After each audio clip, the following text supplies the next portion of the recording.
She said. It is what she said. What's up, Marks? How you doing? Welcome to episode 182 of the F and Marks podcast. I'm Jeff. And I am the brainless one. You are, all the time. All day, every day.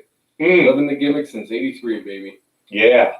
So quite a bit to get into wrestling-wise this week. We had two fantastic shows on Wednesday between Great American Bash for NXT and Fyter Fest from AEW. Night two for both. I mean, seriously, they did, and I do want to applaud AEW for the fact that they put in such a great show, considering the fact that their main event had to change kind of last minute because of circumstances that we'll get into a little bit once we start discussing Fyter Fest.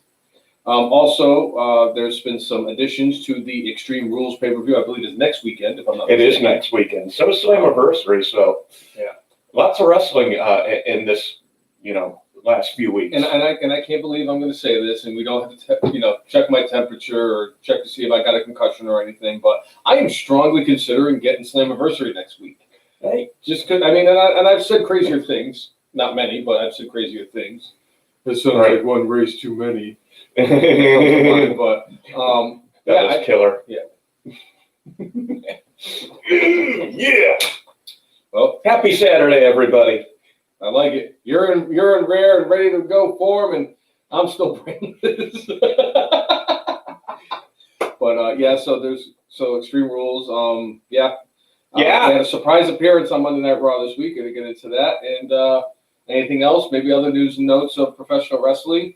One thing that was added to Extreme Rules I really wanted to get into detail on and kind of go off on, even though I'm going to be stone sober for the show. But nevertheless. And there was a lot of good this week, and there was a lot of stuff where you're just like, what?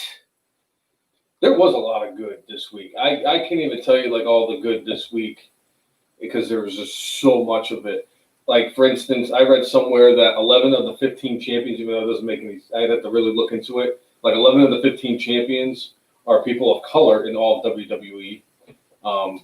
Obviously, with what happened this week, that kind of changed everything. There's a lot of head-scratching stuff. Like the announcement they made yesterday was kind of a head-scratcher. But anyway, so let's get into the show. All right. What do you want to start with? I say we start with, I feel like we started with Fyter Fest last week, so we might as well just start with Fyter Fest this week because it goes hand in hand. Why the hell not? Now, the big thing about Fyter Fest is, at Double or Nothing, they had the casino ladder match to determine who was going to be the number one contender for the AEW World Championship against Jon Moxley at, wow. That sounds hey, it took you 2 weeks. Fyter Fest. At Fyter Fest, and unfortunately, because of the fact that Renee Young contracted the coronavirus, and because she lives with AEW World Heavyweight Champion Jon Moxley, he has been under quarantine and has not been able to attend shows. And they have rescheduled the Brian Cage versus Jon Moxley title match for Fight for the Fallen, which I think is going to be in a couple weeks. I think it's this week. It might be this week. I think it's this Wednesday. Okay. Beyond all that, one of the things that they... What's up, Monsef? How you doing, Monsef? Sorry. They ended up bringing out Taz with Brian Cage this week. And this one was a bit of a head-scratcher. Taz ended up presenting Brian Cage with the FTW World title that Taz had created years ago when Shane Douglas was out injured for a while and they didn't have a World Heavyweight Championship, so he came up with his own. But Taz decided he was going to present it to Brian Cage because Brian Cage is not going to go into his match with Moxley without a title. Right. I kind of don't get it. Right. What happens if he beats Moxley? Does that then render the FTW title worthless because he is now the champion of AEW? And if he loses, that renders the FTW title worthless. I know a lot of people were out there and they were basically crushing them for the fact that they brought out the FTW championship and a lot of people like Taz. It makes no sense. Yeah, it made no sense. But it looks like this is going to be a regular championship for AEW and everything going forward. So I think the only way out of this kind of is like if Brian Cage loses and he just destroys Moxley after the match, that's about the only thing they could do. But like, I don't like that idea either. It's been done so much. Right. So, but I guess we'll figure out what they're going to do with that coming soon to a TV near you. What are your thoughts about this thing? What do you guys think about them bringing the FTW title out of the dustbin? I mean, it's. I remember when they brought in WWE, and I know it's a little bit different of a situation, but I remember when WWE introduced the 24/7 Championship, and we looked at that thing and we were like, "Yeah, that looks like a championship that a 5-year-old freaking designed for WWE, and this is going to be the stupidest thing ever." But unfortunately, it has been the best booked championship since its inception, not even very long ago. I don't think it's even been around a year yet.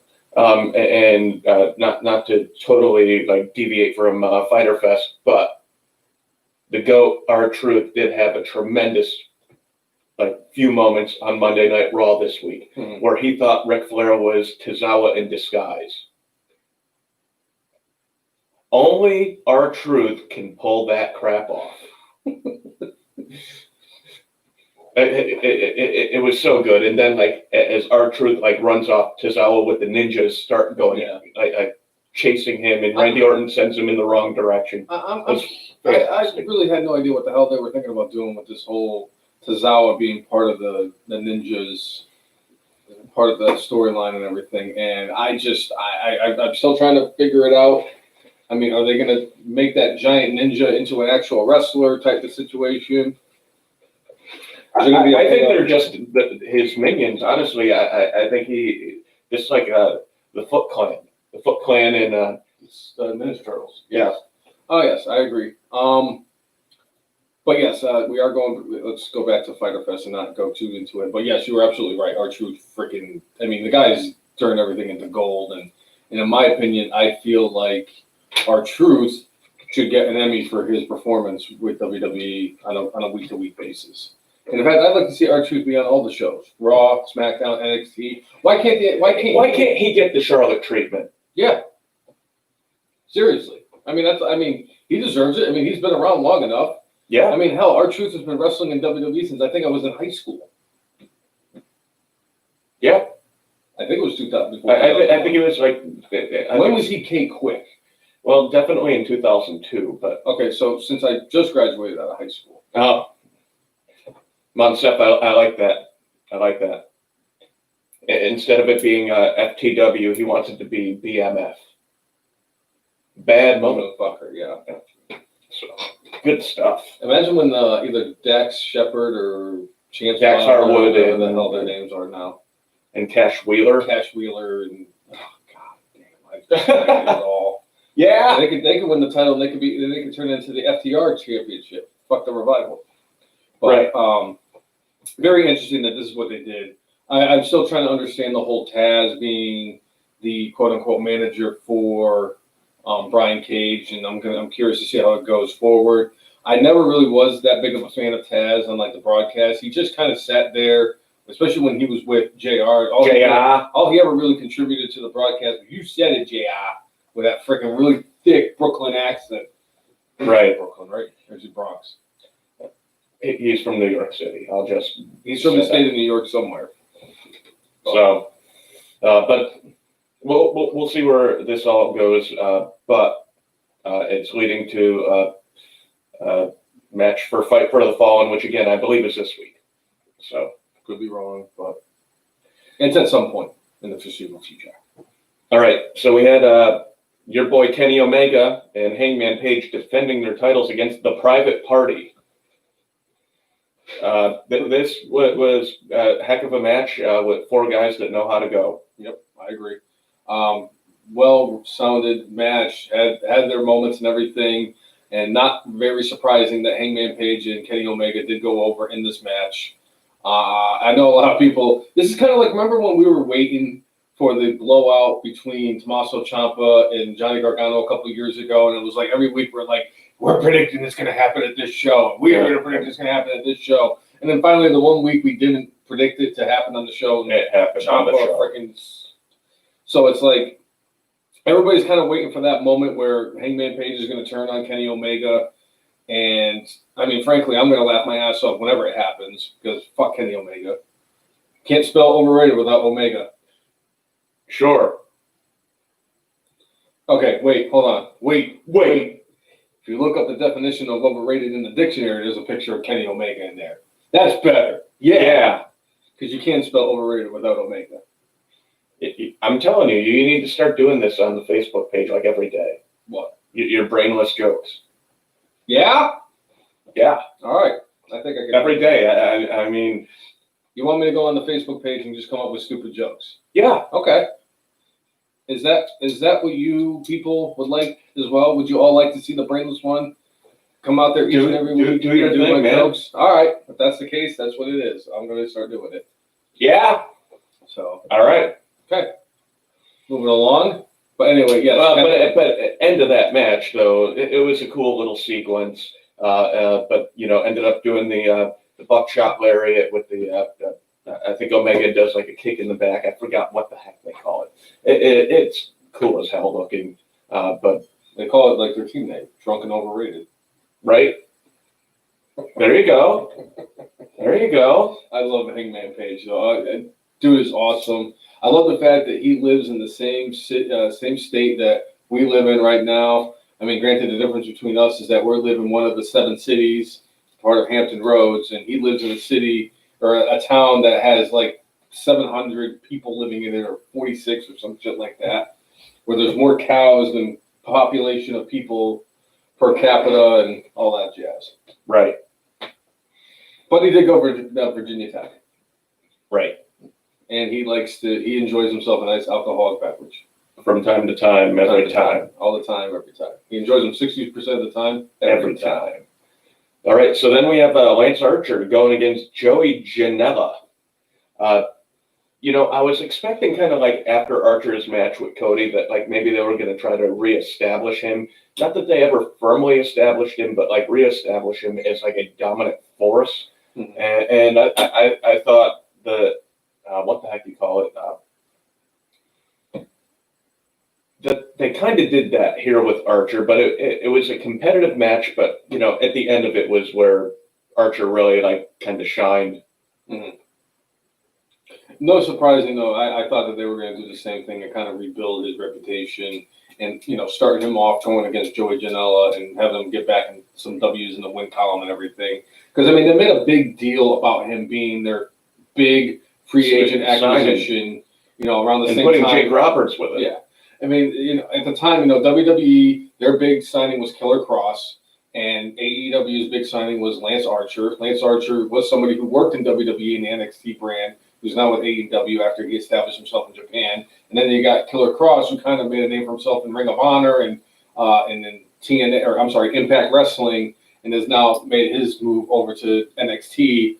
And it's like the way that they're kind of building him up. It's like, yeah, they built him up enough for Cody to beat him for the TNT title, but it's like I don't know if that was the proper way of doing it. Whereas with Killer Cross, he's just kind of ripping through everybody, and he's eventually going to get himself an opportunity at the NXT Championship. I am looking forward to that Killer Cross versus Keith Lee.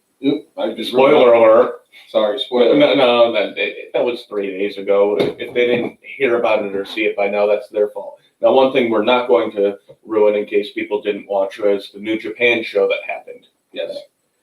So, but we may get into that next week and talk about those shows. I mean, I know that they've had a whole grouping of shows, but we might talk about specifically Dominion, which is the show that's happening, I believe, tomorrow. Yes. But they had the kind of what I would call the penultimate day this morning. Mm-hmm. So, but we will not ruin that. Anyway, so Archer at the end of the match does his ending move onto a table outside the ring. It was badass looking, and then he bashes Janela's head into the table a few more times for good measure, and then throws him in the ring and pins himself. I thought it was a good way to end it, a good way to make him look strong. So, agreed. Yeah. So again, once again, Archer, no surprise, going over on Joey Janela. All right, then we had the Lucha Brothers with the Butcher and the Blade going against the Young Bucks in FTR. I mean, this was everything I think you would have expected for this match to be. My favorite spot in this match was when Phoenix ended up hitting a Canadian Destroyer on Nick Jackson onto everybody outside the ring. And like, you know, I know a lot of people out there who are wrestling purists who would like to, oh, they're just spot monkeys. There's no psychology, this, that, and the other thing. Well, one Ricky Morton came out on Twitter and said the psychology in this match was like phenomenal. This was one of the best 8-man tag matches I've ever seen. So if you're you know, an armchair quarterback watching these matches and just kind of spouting out and spitting out what everybody else is saying all over the internet because it seems cool, I don't think you, me, or anybody else out there knows more about the, you know, professional wrestling than Ricky Morton and knowing how to build a match and knowing how to understand a match. So for all the folks out there who are saying that they don't know psychology, apparently Ricky Morton, who I would consider an expert, completely disagrees with you. I mean, he would know. I mean, he's only been wrestling since like the 1870s. His first match was against Ric Flair after they both discovered dirt. Yes. And Robert Gibson was like, no, call it something else. So. Right. What are you doing? I think I got an important message in a second. All right. So, but Lucha Brothers and Butcher and Blade go over in this match, but it was because at the end, we ended up having Matt Jackson accidentally super kicking Dax Harwood. You know, he's kind of like going, oh, what have I done type thing, and ends up getting hit with a pile driver from the Lucha Brothers and gets pinned. Obviously, this is going to lead to Young Bucks versus FTR. I don't know if it's going to be a fight for the fallen or if they're going to let it breathe a little bit and have it happen at All Out. I think this is going to be more. I think they should set this up more so for like a big time pay-per-view for them. Like All Out. Yeah, like All Out. That's going to happen, I believe, in the beginning of September. Labor Day weekend. Excuse me. That shit, that's right. But we knew this was going to happen. Eventually, we were going to get the revival versus. We were going to get FTR versus the Young Bucks, and it was bound to happen. Yeah. So, but again, like Ricky Morton said, this was one of the best 8-man tag matches, and in my opinion, the Lucha Brothers are my favorite tag team in the industry right now, and they are just incredible in-ring performers. Whether you are somebody who enjoys the high-flying aspect of the professional wrestling, or if you're somebody who hugs on the nuts of James E. Cornette and thinks that, you know, matches like that are just, you know, kind of put together and choreographed and all that shit and just can't enjoy it, then so be it. But, you know, as somebody who is thoroughly entertained by matches of that quality, I enjoyed the match. Well, and I think that leads to an interesting dichotomy that's going to end up happening between FTR and the Young Bucks, because when, you know, they were called the Revival, they had that thing about, you know, fists and kicks. Mm-hmm. So, you know, they were against the flying thing and against basically everything the Young Bucks do. Mm-hmm. So I think that'll be an interesting clash of styles for that match. See what I did there? So anyway, we're going to end up having a good match that happens between those two, and hopefully, well, they'll definitely give them enough time, and they're not going to make it look like trash like WWE tends to do with their tag team division and tag team matches. So I'm looking forward to seeing what they come up with. Agreed. Like I've been saying for a few months now, at least, if not longer, I do think that AEW has the best tag team division of all the wrestling organizations. And then they were able to pick up the Revival and add to them. And it's like, geez Louise. Yeah.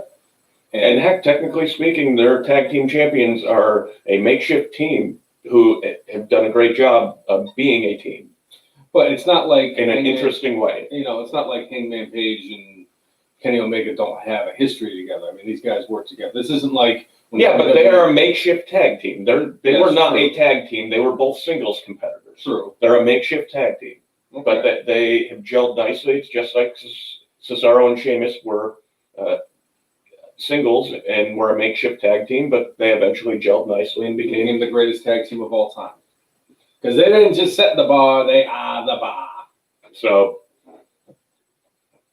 all right. So we have the Dark Order went against SCU. Now that was the Dark Order, the team of Stu Grayson and Brody Lee teaming up with Colt Cabana. For some weird reason, is in the Dark Order. But anyway, hey, I'm fine with it's something different for Colt Cabana. I mean, he's always been kind of the comedy player, and but Brody Lee made sure Colt Cabana got the pin in this match. Yes. So, I don't know if this is still part of the grooming process or if he's officially in the Dark Order, but Colt Cabana finally got a win. Mm-hmm. Good for him. Good for him. I don't know if he ever got one on national television, because I think he lost to the Great Khali a couple times on SmackDown years ago. He also didn't win one after his court date. Yeah? I'm sorry. I probably shouldn't have gone there. Yeah? It's okay. Yeah? Yeah. Yeah! Yeah! Dark Order wins here. And we'll see where this leads with them going forward. I don't know if they have any more business with SCU, but Dark Order wins. Then we have the GOAT going against the other GOAT in the main event. Now, mind you, this was the alternate main event because of the fact that Moxley and Cage were not able to go. But, yes, like you said, the GOAT going up against the GOAT of GOATs, who have goated more than GOATs have ever goated in the history of GOATdom. As Orange Cassidy, freshly squeezed, went up against Chris Jericho. And my God, what an incredible match the two of them put out there on Wednesday. I'm going to say I loved like 98% of it. There was 2% of it that for me was not quite freshly squeezed. Wait, 2% is a milk, not an orange juice. Right. There was 2% of this match from concentrate. So at the beginning of the match, this is my only minor critique with it. Orange Cassidy is getting himself like worked over, getting his back worked over. And he's selling the back problem. Then when he starts having kind of his comeback, it's as if his back pain went away and it never came back. I shouldn't say never came back, but like he acted as if it didn't happen for at least a bit in the match. And I was like, were you saying that Chris Jericho worked the pulp out of his back? Yes. Yeah. But no, in general, it was a really good match. That is my only minor critique of what happened. Chris Jericho came out and said that this was one of his favorite matches, if not his favorite match of his career. Tony Khan came out there and said that it was one of the best wrestling matches he has ever seen live. And a lot of that stuff, because, especially with everything going on with the coronavirus, they kind of have to just record a lot of the stuff. So clearly the match was done before AEW happened on Wednesday, and they both came out and just kind of did what they did. And I'm going to say this. I give kudos to Chris Jericho for the fact that he came out and promoted his match just so he can get people to put eyeballs on the screen. And and he did what he had to do in a situation where your world heavyweight title was not on the line. Chris Jericho, the GOAT that he is, went out there and tried to promote his wrestling match. And you know what? He did. And he did a great job. And the two of them had a match that was memorable. And I applaud both of them for their performance on Wednesday night. Yeah. Heck of a match with a lot of cool little spots. Orange Cassidy doing the tope suicida, like with Still his best one. but he did it actually where he actually used his hands. Yes, I did notice that he did use his hands and Yeah. his tope suicida, because his one with the hands in the pockets is just freaking incredible. Well, then there's he did this spot where he was doing the like little kicks, and then he actually did a real super kick this time instead of the small one. So Chris Brown. Yeah, Chris Brown is in, and he is saying the mic is cutting in and out, which kind of sucks. Yes. So I don't know if it's something I can fix right now. So if you guys need to go into the YouTube stream, just go to youtube.com and look for the FN marks. Also, you can find us on the Periscope if you go through our Twitter page at the FN Marks, and you can watch us on Periscope as well if you're still experiencing technical difficulties through our Facebook page. We do apologize for the fact that the audio is cutting in and out, but kudos to Chris Brown and to Nicole for bringing it to our attention that the audio has been going in and out. Oh, excuse me. Whew. Well, you are getting slow. It's the Starbucks, man. No, you're drinking Starbucks. You should be faster. You should have caffeine in you. It means you should be faster. Literally, I have now done this like 5 times, and you just haven't caught up. It's terrible. Yeah. Exactly. Anyway, all right. So that was AEW Fyter Fest this week. Very solid show. Very enjoyable. Nothing stupid here, like a few things we saw in WWE this week. But one thing that was not stupid this week was NXT Great American Bash Night 2. We're not going to talk about the puppy battle royal that they had on Wednesday. I don't even want to talk about it. Well, then why did you bring it up? I just felt. Why did you bring it up? Because it was. Hey, I don't want to talk about it. Why don't I? Because it was stupid. I thought it was stupid that they did a puppy battle royal on Wednesday. That was the one stupid thing that AEW actually did this week. And I get the fact that you had to basically plug in, but it's like, really, do we really need to see a bunch of cute little adorable puppies wrestling in a wrestling ring? Not really, but hey, every once in a while, you can't have a perfect show every time you do something. Just ask WWE. They have something they have something every week that they do that is actually a pretty stupid show. It's called Monday Night Raw. Yeah. Yeah. So, all right. Anyway, to go to NXT, they had the second night of Great American Bash this week. And I got to say, I enjoyed the second night of Great American Bash. There was a couple of matches that really stood out for me. Actually, I mean, there was really 3 matches that stood out for me. Mia Yim finally had a match that I enjoyed. Her and Candice LeRae fucking destroyed it. Yeah, I'll tell you right now, they set the tone early. They had themselves a tremendous match. The street fight that they had between the two of them was just excellent. Even the bump that they took from the top of the cage and everything was just. I mean, it was I was thoroughly impressed that it actually left me speechless. But no, they had a really good match, and I mean, you know me, I rail against Mia Yim all the time. Everybody speaks so highly of her, and I never saw her have what I would consider like a good match. Like, at least since she officially joined NXT, there were always like extremely sloppy spots, botches. I think there was a time when she had a brawl with somebody, and it was one of the worst looking brawls I've ever seen. And we've seen brawls that John Cena was in. Yeah. And Shane McMahon. So, nice, Monsef. Nice. He said, man, I haven't seen Charlotte in such a long time. I so miss her. Monsef, you might be the only person other than maybe Andrade who actually misses Charlotte. Yeah. But, no, it was good to see Mia Yim have a good match. And Candice LeRae also having a good match there with her. And you know, let's see where these ladies go from here. But Candice LeRae goes over in this match. Which is good, because they really need to start building up the lineup of women who they're going to get lined up to fight Io Shirai. Obviously, Tegan Nox winning the Fatal 4-Way elimination match last week. They earned the spot. Obviously, Candice LeRae is putting herself in this spot where she could be next up after Tegan Nox gets her opportunity, because I really don't see Tegan Nox actually winning the match. So, Monsef said something that I think you'll really enjoy. So, Nia is the GOAT. Nia is the GOAT of what? She's What just is the Nia GOAT. GOAT of what? I mean, I guess I just want to know what she's the GOAT of.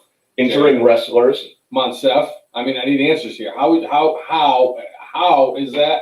The only time that the words Nia Jax and GOAT should be in the same sentence is Nia Jax ate a goat. That's it. Yeah. And I'm not talking about her eating a greatest of all time. I mean, she literally eats an actual goat. Is the only way you can use that in the sentence. I'm sorry. I'm not sorry, but I'm sorry. So, all right. Chris Brown saying on YouTube, it's much clearer, no dropping of audio there. All right. Sweet. Beautiful. All right. So we had Bronson Reed going against Tony Nese. Trees. All right. Well said, true. Monsef. Well said, Monsef. So true. So true. All right. So Bronson Reed goes against Tony Nese. I'm not going to say this was a big nothing match. I mean, both of them are talented performers, but as far as like them being high up on the card, both of these guys are on the lower parts of the card. But they had a pretty good match for something that like wasn't promoted and something that like people aren't invested in. But they had a good match, and Bronson Reed goes over. Tony Nese always has a good match, and he always looks good, but he just doesn't win an awful lot. Correct. So. And yeah, I mean, they did what they could, considering the fact that there was no promoting of the match and all that stuff. So, Bronson Reed, maybe if he keeps winning some of these matches that he's been put in, maybe he can actually get somewhere in the card. Yeah. So, all right. So that was that. We had Johnny Wrestling going against Isaiah Swerve Scott in a match. just, yeah. I don't even need to say anything else, but wow, what a tremendous match the two of them put on Wednesday. But it's like I've always said about guys like AJ Styles over the years. I'm convinced that if Johnny Gargano fought a mop, he would get 4 stars, and if Jeff Snyder was rating it, he would get 6 stars. Just kind of like Dave Meltzer with Kenny Omega in the Tokyo Dome with the candlestick, right, or his candlestick. Either way, but yeah. As soon as I heard that they were going to do Isaiah Swerve Scott and Johnny Gargano, I was like, okay, I'm 100% on board with this. Because if anything, it's going to be a wrestling masterpiece. And those two did not disappoint in their match on Wednesday. And really, no surprise to me, Johnny Gargano, they go over on Isaiah Swerve Scott. And it's going to be interesting to see where they go with Johnny Gargano. Johnny Gargano could be one of those guys that could put himself up in line to get a shot at the NXT Championship. So... Well, he and the champion had quite the rivalry, so I wouldn't mind having that thing reignited. No, I wouldn't either. So Gargano goes over in this match. Fantastic match. And we'll see where they go forward, and if this launches Gargano up into challenging for the title anytime soon, or if they're building him for the future, or, for now he's just upper mid card and going to have, awesome matches with anybody he goes in the ring with. Unless he fights Nia Jax. Right. That's a possibility. You just don't know. All right. So then we had Drake Maverick and Breezango going against Legado del Fantasma. Yes. Pretty solid match.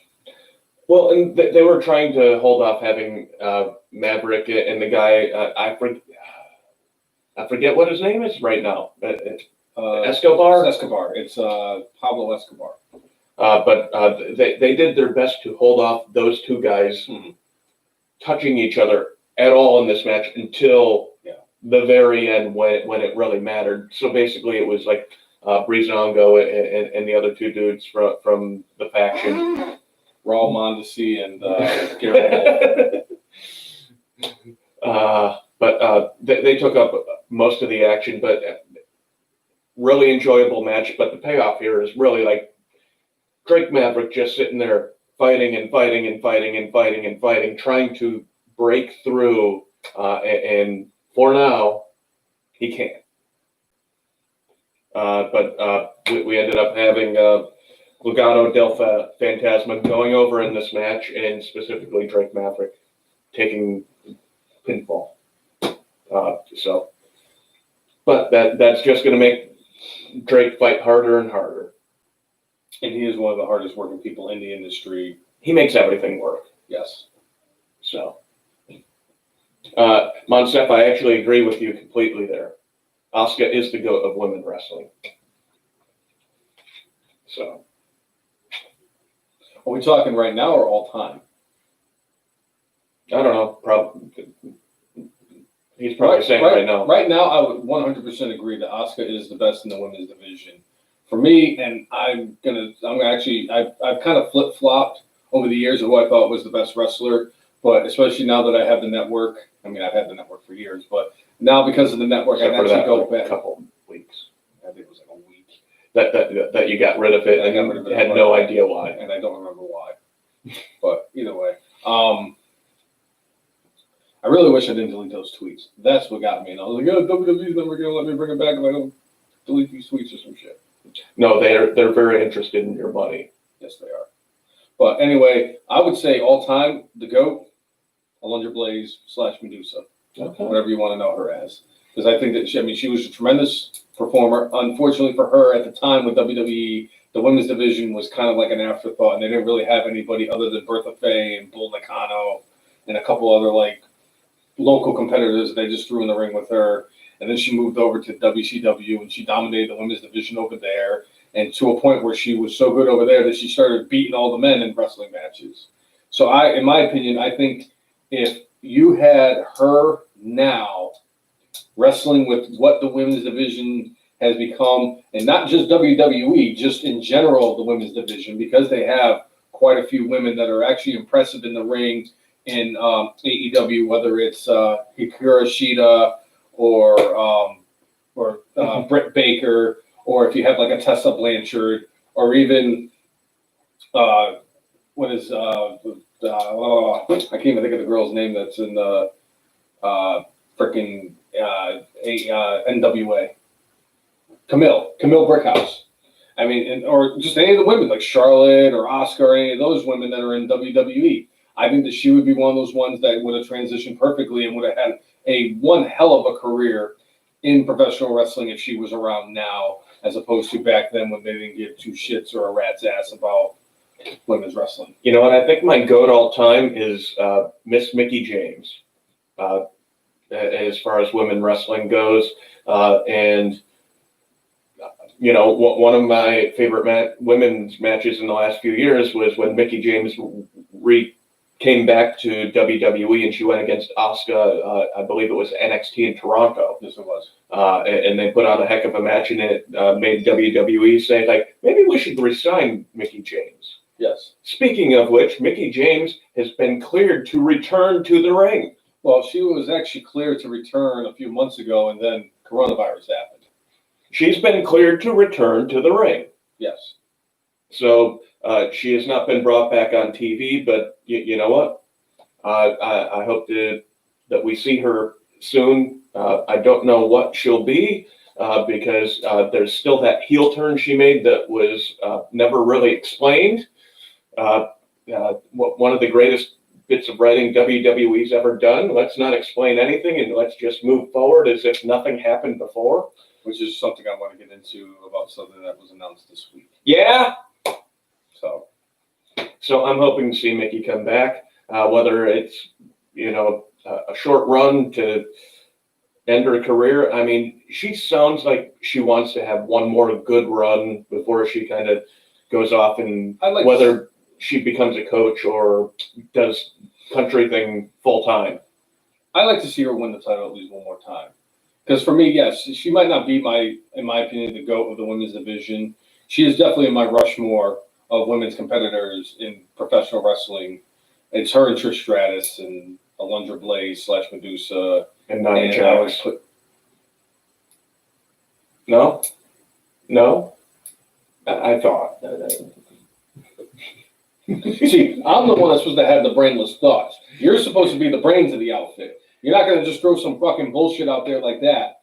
And speaking of which, where is that freaking fat bitch anyway? I didn't see her on fucking Raw. Of course, I'm not really watching Raw because the last time I put Raw on for like 3 minutes, I realized why I stopped watching Raw in the first place, because it's fucking garbage. And the thing is that you got hot garbage all over Raw, and then you just make it even worse garbage. So I don't even waste my time anymore. Why? Why am I going to waste my time watching Monday Night Raw?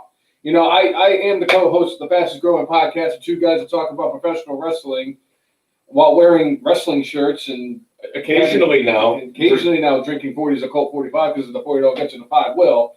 But the fact of the matter is that I can still co-host this podcast without watching that 3 hours of hot shit on Monday nights. I can't. Yeah, I can't. And this has been going on for years. I can't watch Monday Night Raw anymore.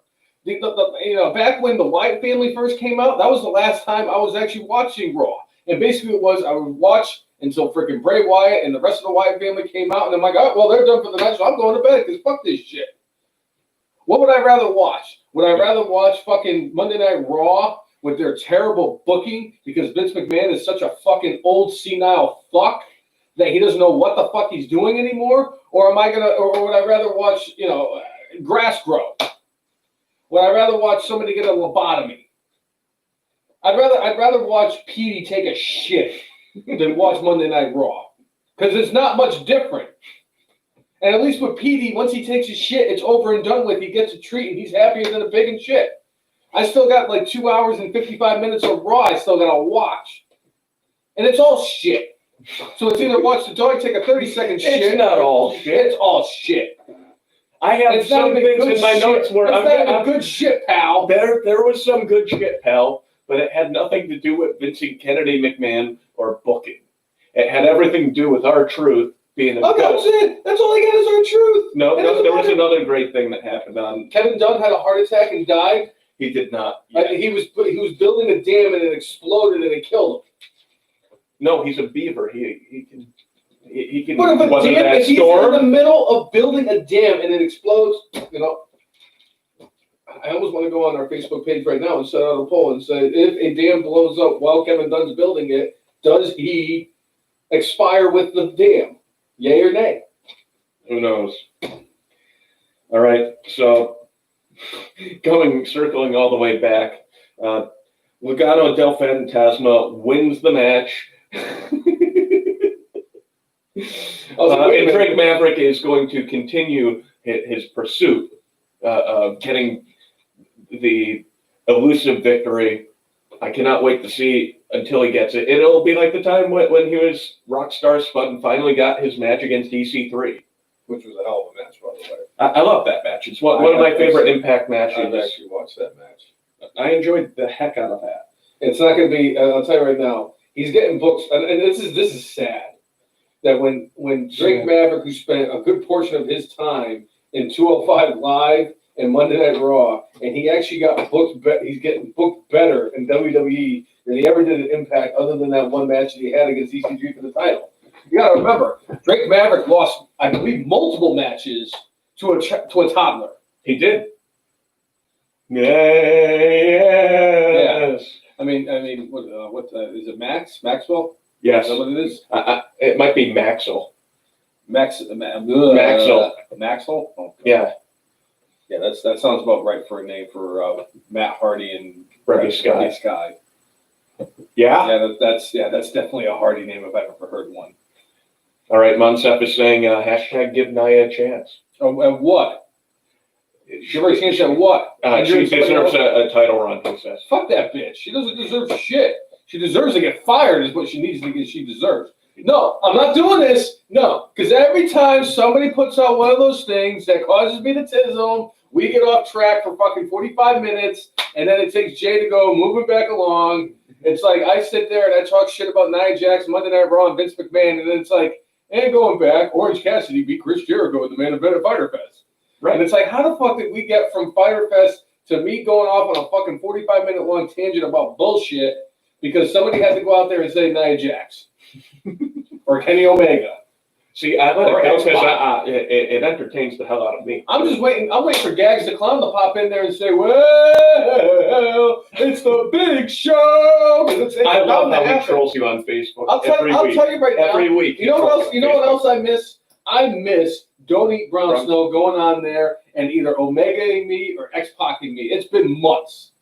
And it's like my brain is actually kind of calmed a little bit because of the fact that I'm not getting triggered the second people jump into that thing, except for when Gags the Clown gets in there and he goes, X-Pac. Well, he did X-Pac. Now it's Omega. I mean, maybe Monsef could take up that mantle for now. It's going to be a point where everybody's just going to come. It's going to be like I'm in the EC. I'm going to be at the Hammerstein Ballroom, and people are just going to start throwing obscenities at me just to start the show. And it's just going to be like, somebody's going to come in there and be like, "Hey, X-Pac, and Kenny Omega, the Kevin Owens, the Big Show." I can't wait for that part of Total Brainless Annihilation. Yeah, and I'm beating that fucking blow-up doll too. Don't get it twisted. I'm beating that fucking blow-up doll. Nia is the new face of WWE. We need her to win the World Championship, the Women's World Championship. She must win them all. She needs all the titles. So I just want AEW and WWE to just put aside their differences for one night, so we could get Nia Jax versus Nyla Rose in a dude versus who could be a dude match. Yeah. Hey, but anyway, circling back around, Mercedes Martinez went against Santana Garrett in what was virtually a squash match. Mercedes Martinez goes over. I forget which one of the two. I want to say it's Mercedes Martinez, who's actually from Connecticut. I thought Mercedes Martinez is Brazilian. Amana. Because I know one of them is from Connecticut. You just want to go back on your phone. You're getting back to this bull crap again. Mercedes Martinez. All right. So in our main event, we had Keith Lee going against Adam Cole BayBay. These guys absolutely killed it. Mercedes Martinez, born in Waterbury, Connecticut. There you go. I was right. Pride of Waterbury. I said it. No, she's not the Pride of Waterbury. No, she's not the Pride of Waterbury. We know damn well who the Pride of Waterbury is. Number one, she's married to a goat. Right? Number two, she's married to a goat. And number three, she is a former TNA Knockouts champion. She is. And in my opinion, one of the most underrated female performers of all time. Velvet Sky. Thank you. No relation to Remy. That we know of. See how we link that all together? Yes. See, that's the amazing thing about our tangents is we figure out a way to get everything to connect. So, Keith Lee went against Adam Cole BayBay in a match where both titles were on the line, just like WrestleMania 6. Champion versus champion, title for title, where the Ultimate Warrior ended up just relinquishing the Intercontinental title after. I'm not sure if we didn't do that with Keith Lee. I mean, obviously we have some stuff from a couple of years ago where Seth Rollins was the U.S. champion and the world champion or Universal. Champion versus champion, winner takes all, when it was him and John Cena. When at SummerSlam, where Jon Stewart made a heel turn and cost Cena the belt, which I never understood that one. Come on, how is Jon Stewart not in the Hall of Fame and they put that retard Drew Carey in? That's what I want to know. Maybe that's. I swear they should put me. I should be in charge of the committee for the WWE Hall of Fame. You're in charge of the committee for this Hall of Fame. No, we split the committee. But you got to say in that the WWE committee, we know who is the booker of WWE, who in the end has all creative say in everything WWE. Vincent Kennedy McMahon. Even if you are part of the committee, it doesn't matter. I should be in charge of the committee. I should be the one that said, hey, you know what? This guy belongs in the WWE Hall of Fame. And you know what? I would cut all the freaking useless fat out of the freaking WWE Hall of Fame, like Go Beware, and fucking Drew Carey, and freaking Tori Wilson. Nikolai Volkov. I would keep Nikolai Volkov in the WWE Hall of Fame. All right. The man knew how to get heat. And he has a memorable moment at WrestleMania.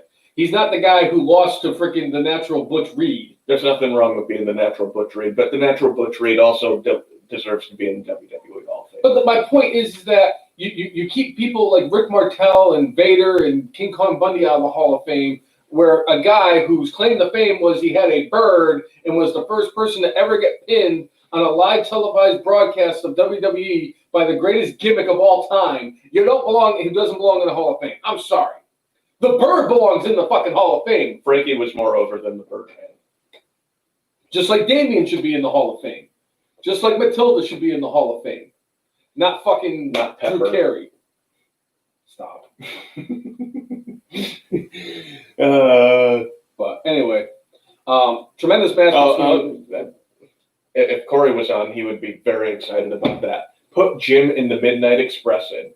100% agree. Also Vince Russo.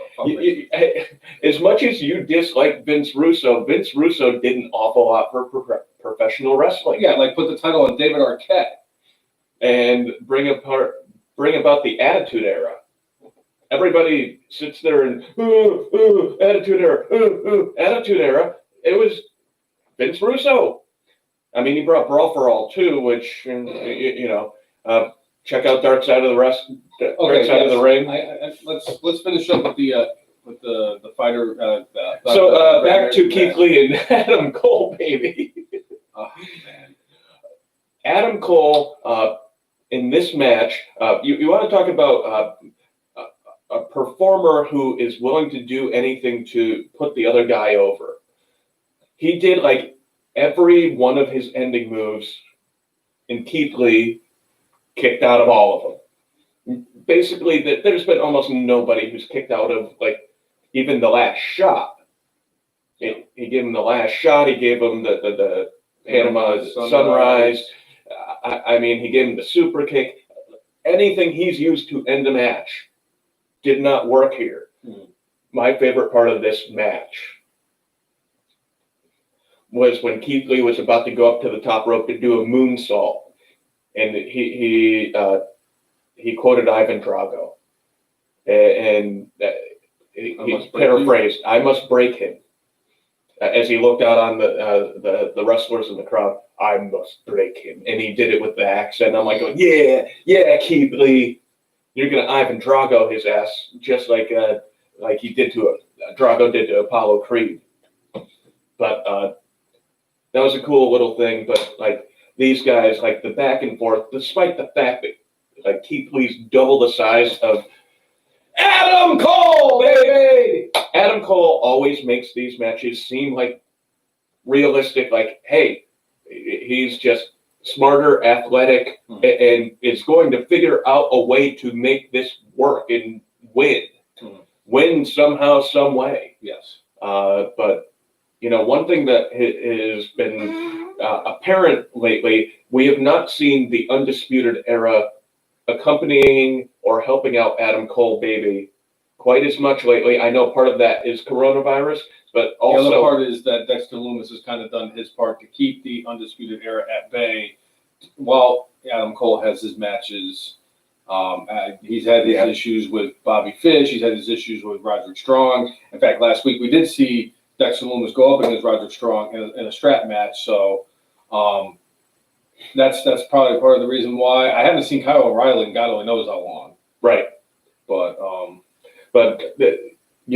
with this, one of the things that's been discussed, Keith Lee, after he wins the title, there have been discussions that they want to bring Adam Cole, baby, to the main roster, which I would, if I were Adam Cole, I would fight hard to not go to the main roster. Same. I think Vince McMahon sees some money in him, sees that he has a buzz in NXT, and sees that he has a hell of a lot of charisma, but I have a feeling that Vincent Kennedy McMahon would ricochet him. Yeah. Like, give him a little bit of something, and then all of a sudden, like, oh, here you go, I'm going to take it away. I'm going to take it away. I'm going to take it away. I mean, look at what he did with, obviously, look what he did with Ricochet. I mean, look at what he did with freaking Shinsuke Nakamura. Look at what he did with freaking Bobby Roode. Look at what he did to a lot of the people who made a name for themselves in NXT and then get called to the main roster and don't do shit. I wouldn't agree that Nakamura has done shit. I wouldn't, like, there are some people that came up that had a pretty decent, like, okay type run. I mean, Nakamura ended up, fighting for the heavyweight championship at WrestleMania. I'm not going to say that they booked him poorly. They just haven't booked him the best they possibly could. Just my opinion with that. I think that they, considering the way that they booked him down in NXT, I feel like they kind of like underbooked him. Considering, that's just my personal opinion. And now, I mean, and the fact is that Adam Cole is the longest reigning NXT champion of all time, and it's like, look at who the guy was before him, which was Finn Balor. And Finn Balor kind of, I mean, yes, obviously the injury that he sustained kind of derailed his run. And Finn Balor is still the only person in WWE history to win a championship in his, or win the world championship in his pay-per-view debut on the main roster. But now he's back in NXT. And we'll see what happens. I mean, see what goes with that. But it's like, I really do feel like they've missed the ball on a few people that were on NXT who had a hell of a run there and then just got called up to the main roster. I mean, it took them until just recently to actually do right by Asuka. Asuka was the most dominating force in NXT history, and then they brought her up to the main roster, and she got Charlotte Flair, which is no different than when people get buried by John Cena. And now Asuka's the Raw Women's Champion. Asuka was a SmackDown Women's Champion. She is a Grand Slam champion, if you think about it, in the women's aspect of the WWE. But I mean, it took a while for her to actually overcome the fact that they booked her pretty poorly. Am I wrong on her? No. Basically, they brought her up so Charlotte could beat her at WrestleMania. Yep.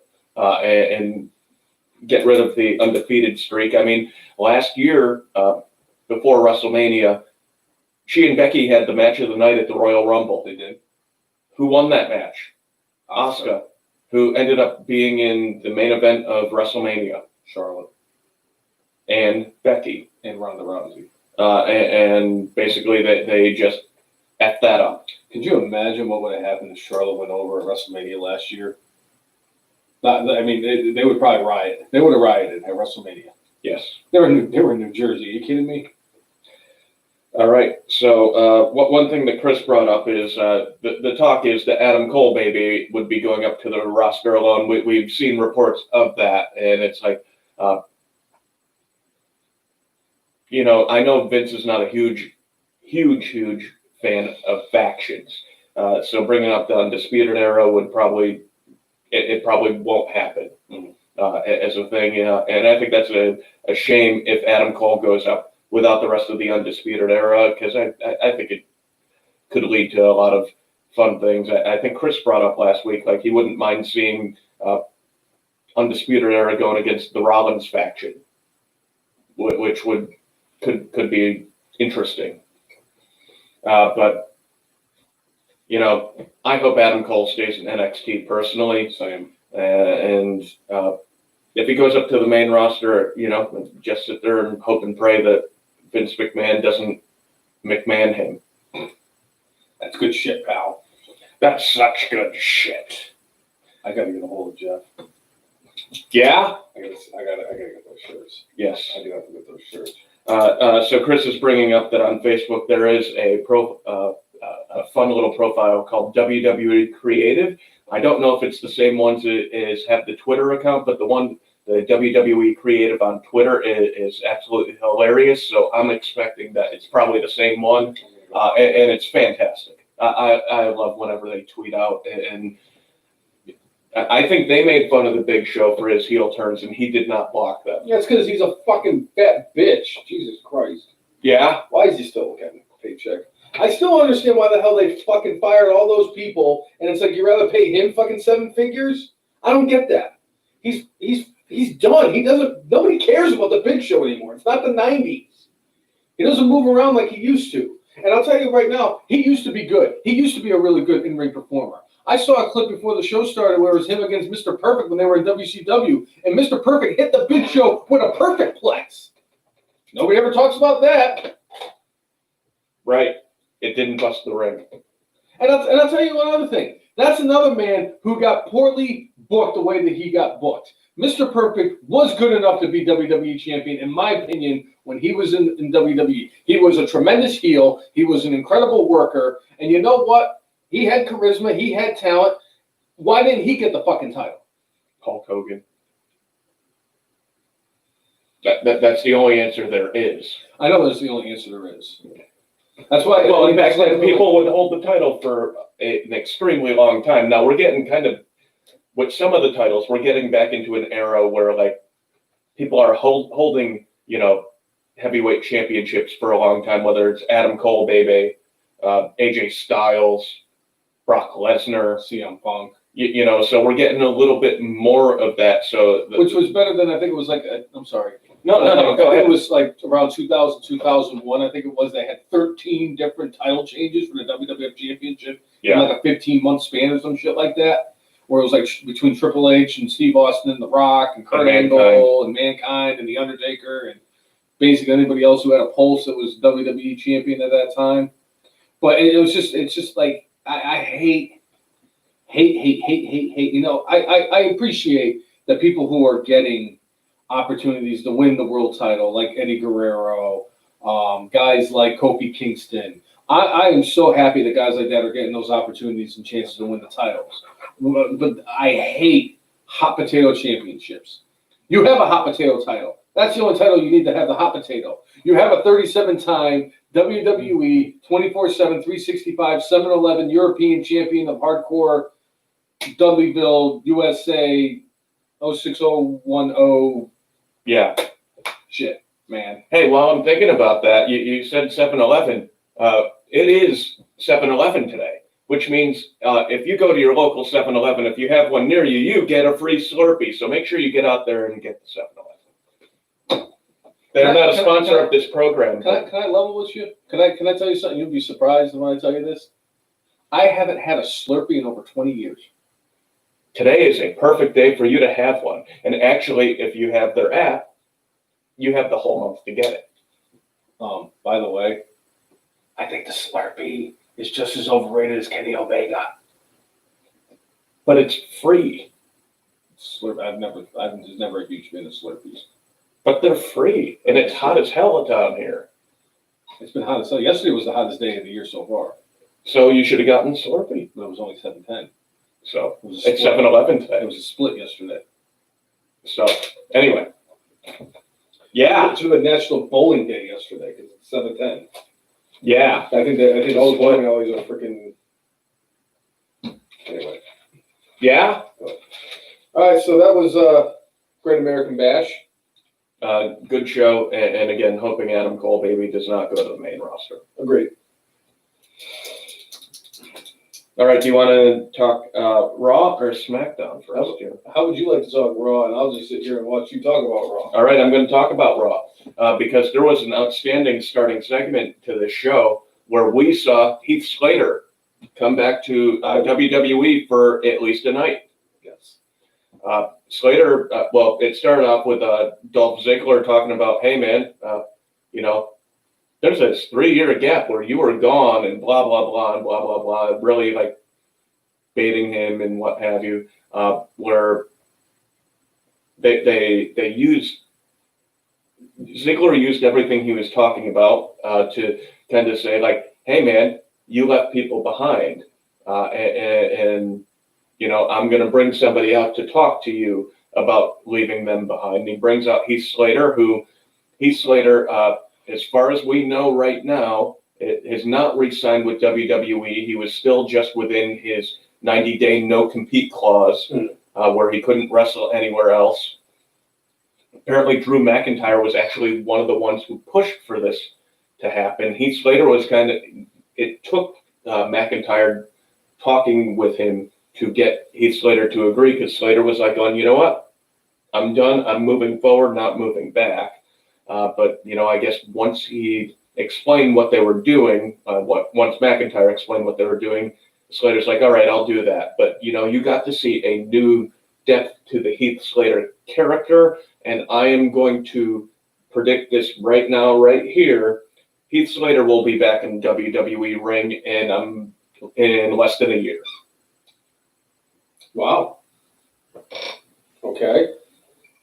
Yeah. I think he's going to end up with some anniversary next week, but what do I know? We shall see. Yep. I mean, I'd like to see Heath Slater come back. I mean, Heath Slater has been there since 2006. Between him and Zack Ryder, I've never understood why they got rid of both of them. I mean, those guys were, if anything, loyal. Zack Ryder could have done anything he could have left years ago, but the fact is he stuck around. He turned chicken shit into chicken salad, and now he got basically tossed to the heap. The same thing with Rusev. Rusev got over, and all that stuff, and then he got fired. But yet they're going to keep the Fat Show. Well, and Chris was saying how Bruce Pritchard is much more of the old school mindset, where he likes the old timers and likes the bigger wrestlers for stuff.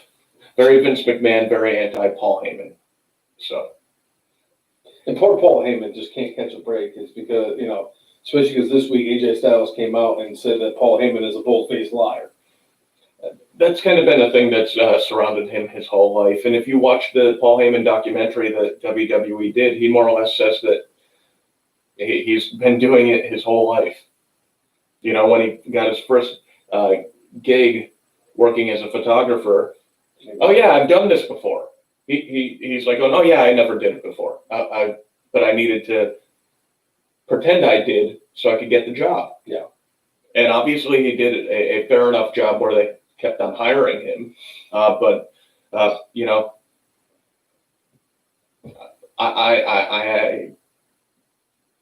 they didn't offer specifics, but I'm going to say AJ Styles is most likely telling the truth that Heyman probably told him something and it didn't happen. Now, Heyman also did not have 100% control of what happened, so I don't know exactly what went on, but it's possible Heyman promised something, but because he didn't have ultimate authority, couldn't deliver. I don't know.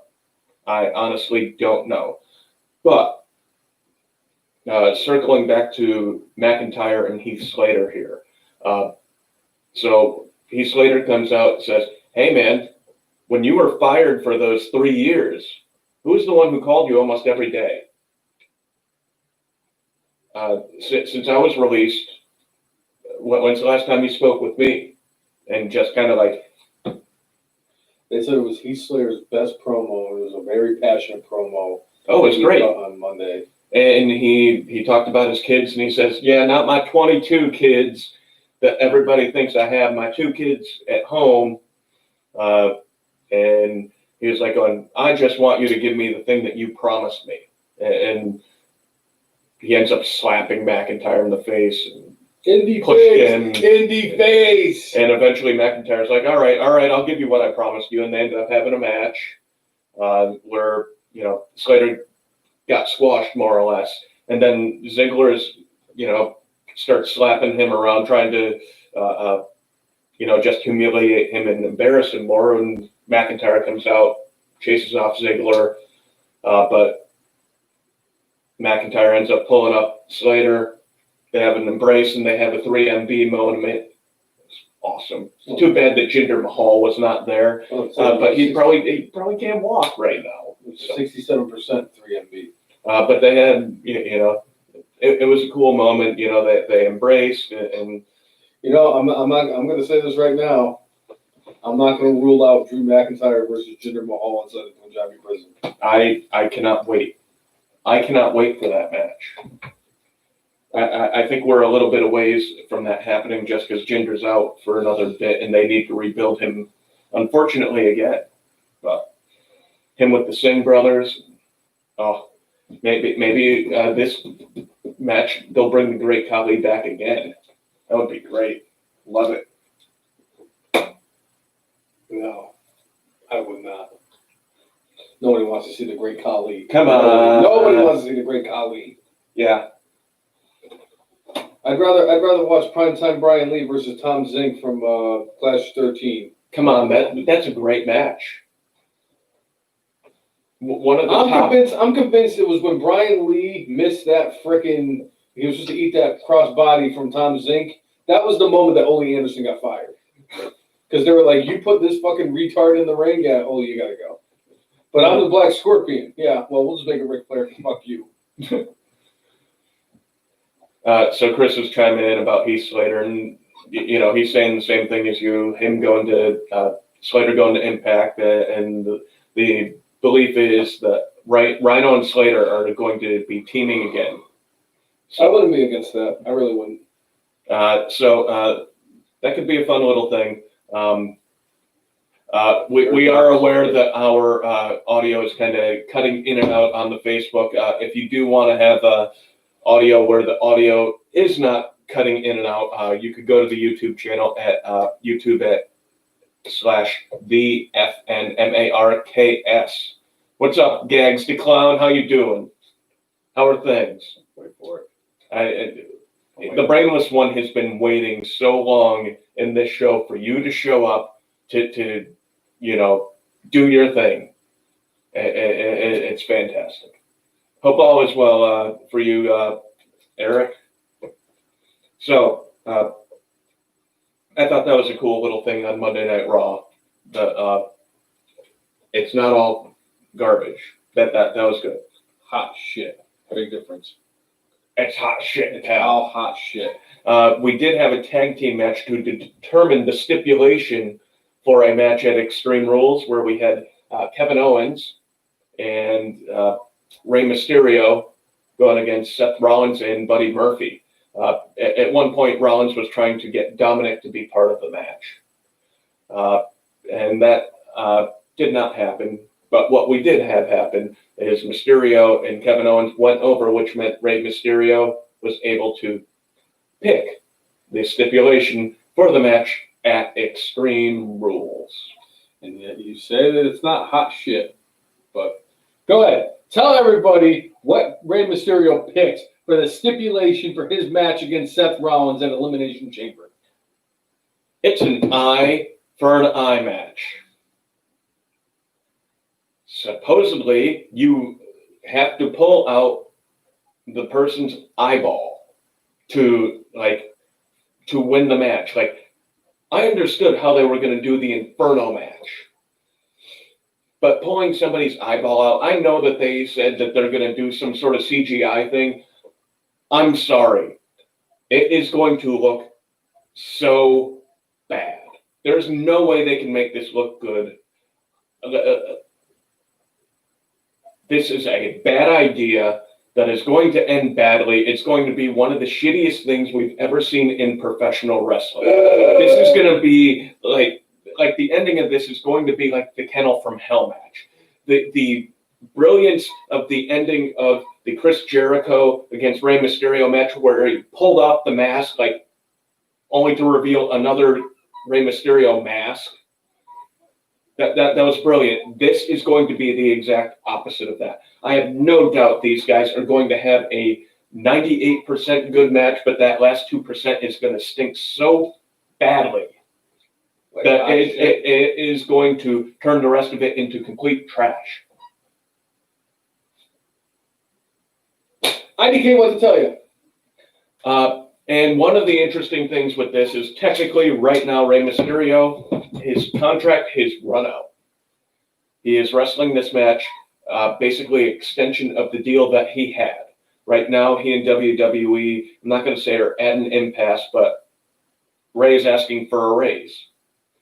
WWE is saying, that's not good shit, pal. We're not giving raises right now because we're not doing shows. We're not having fans in the crowd, and I don't know what level of money they've got coming in versus going out with all the TV deals they have. I just don't know. I know that in general, when they were doing house shows, the house shows generally were losing money. But I'm sure all the performers are noticing that their bonus checks from selling merchandise is smaller. I'm sure people aren't buying merch as much because a lot of the merchandise sales came from live events. I'm still buying merchandise. Yeah, well, there's a lot of people who lost their jobs too, who aren't buying merchandise. Correct. So I'm going to say that there are a lot of performers that aren't getting the checks that they were. Yeah, they should be happy that they're still receiving a paycheck, but even so, it just, I don't know if they're going to work something out. I'm guessing You know what? I'm going to say they will work something out because Mysterio wants his son to get over and to be in WWE. Yep. So that will be the main reason why I think Ray re-signs, because he wants his son to have a chance. Yep, I agree. So I thought that was Eddie Guerrero's son, though. Allegedly. And I believe he was also put up for, what you call it? Was he part of the CM Punk storyline, like where CM Punk could have adopted him also? That was his daughter. I could be wrong. You know. That's a rabbit hole I don't want to get stuff going down. Maybe I'll check after the show. Yeah. But, yeah. I'm not going to say anything else about this eye for an eye bullshit match until much later on in the podcast, or later on in the podcast. All right. Yeah, Michael, they definitely pigeonholed themselves with an eye for an eye match. I mean, they could have literally just made this like some sort of Extreme Rules match where like they have also, to borrow from Impact Wrestling, have something like a Full Metal Mayhem where maybe they're in a cage and they have actual like weapons where you're like scared of them. Or they could have just pulled a page out of the Vince Russo retard playbook and they could have had Dominic on a forklift match. Well, beyond that, I mean, what if they had like the LOD football shoulder pads with the spikes in them and did what the LOD did to Dusty Rhodes all those years ago? Maybe that's how they could end the match. I mean, they could have had Seth Rollins, kill Dominic and feed him to Rey Mysterio. I mean, that worked so well years ago with Pepper getting fed to Al Snow from the Big Boss Man. The greatest heel of all time for at least that I don't run. care what anybody... No, he's the greatest heel of all time. I don't care what anybody says. For that short run, yes. No. That is the greatest heel, period. That's better than Mr. McMahon. That is better than Ric Flair. That is better than Ted DiBiase. The Big Boss Man at that period of time is the greatest heel of all time. Don't even at me. A man who I'm not even going to go into it because I'm just going to get into it. It's so good. But the Big Boss Man at that time was the greatest heel of all time. I mean, and your favorite performer was involved with one of those storylines. Nia Jax wasn't there at that time. No, Big Boss Man was or Big Show was. Yes, Big Show was involved in that storyline big time. Yes, I know. It's the Big Show. Right, Eric? All right. So we have that. Then we had a segment where MVP talks about how he is the greatest U.S. champion of all time, and he is going to be going against Apollo Crews for the U.S. title at Extreme Rules, and he unveiled what I consider a freaking awesome new design for the U.S. Championship. I love it. It is like some of the designs WWE has done lately. I'm like, Like this one title is freaking awesome. I love this. Love this.